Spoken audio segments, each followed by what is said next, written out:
Well, good morning, everyone, and Happy New Year's Eve. I want to, as always, thank Dr. Toomey for being here with us today, and thank her and her team as well, and many others for all they're doing every day. We wanted to give you a quick update this morning on the vaccine administration and planning before the holiday weekend. As you all know, earlier this week we rolled out the COVID-19 vaccine in our nursing homes as well as our long-term care facilities, thanks to the incredible partnership that we have with the private sector and great partners like CVS and Walgreens. That is a key step, obviously, in our fight to end the virus here in Georgia, and I want to again express my deep gratitude to the countless nurses, doctors, public health workers, and long-term care facility staff who have rolled up their sleeves in the last few days to get the vaccine. On Tuesday, GEMA Director Chris Stallings and I toured the alternative care facility that has been stood back up at the Georgia World Congress Center. This is to help alleviate strains on our hospitals in the metro area as well as across the state. That facility will begin accepting patients at the end of this week, and that will be with an additional 60 beds coming online that will help ensure that our hospitals continue to have the capacity that they need to care for both COVID and non-COVID patients.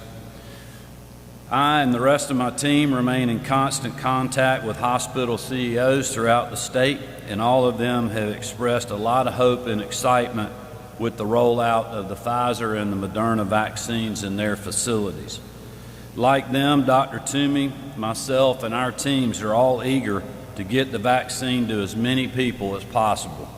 With that said, last night we made an announcement on expanded plans for vaccine administration for Phase 1A these next couple of weeks, provided the state receives adequate vaccine allotments.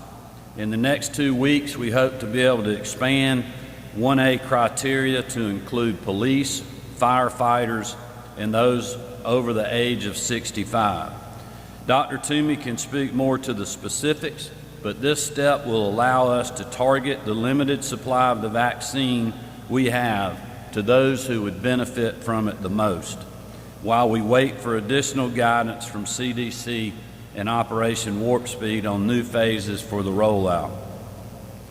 We had a great meeting, as I mentioned yesterday, with Dr. Redfield and the CDC leadership. And one of the key topics that we discussed was strategic deployment of antibody drugs in outpatient infusion centers to reduce hospitalizations. These drugs have been shown to reduce hospitalizations by as much as 70% and are designed to be administered just after the high-risk individual develops symptoms or tests positive to limit the progression of the virus. In the coming days, we will be working with our partners at public health, our nursing homes, federally qualified health centers, and hospitals to build a network of outpatient infusion centers. And we'll continue working around the clock to ensure that Georgians have access to quality care, these treatments, and the vaccines under the parameters of Phase 1A. I wanted to end tonight by talking about New Year's Eve. I've been clear with the people of Georgia this week. The virus is still here and presents as big a threat as ever. We need all Georgians to continue to act responsibly in the best interest of their loved ones and fellow citizens to limit the spread over the holiday weekend. Limit your gatherings to small groups of people within the same household. Consider gathering virtually to watch the ball drop tonight. Avoid including elderly loved ones or those who are more susceptible to the virus in your plans. And please consider the risk of going out for New Year's Eve tonight or through the weekend. If you do go out, I would encourage you to avoid going home these next few weeks to prevent the spread of the virus to other loved ones or other individuals that would be more at risk. As I mentioned yesterday, the largest percentage of cases that we're seeing in the state are coming from 18 to 29-year-olds.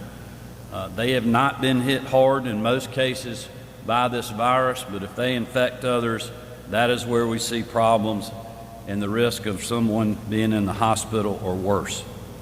Our guidance on limits to bar capacity and gathering size remain in effect, and as I said yesterday as well, they can be enforced by any local or state law enforcement. We are each responsible to our fellow Georgians to stop the spread of COVID-19 while we administer the vaccine safely and efficiently. And if the people of Georgia will hunker down for a little bit longer, stay vigilant, and do the things we've been talking about, wearing a mask, washing your hands, socially distancing themselves, and following the health guidance in our executive orders, we can all have a safe, happy New Year and look ahead to the continued miraculous rollout of this unbelievable vaccine and the rest of 2021.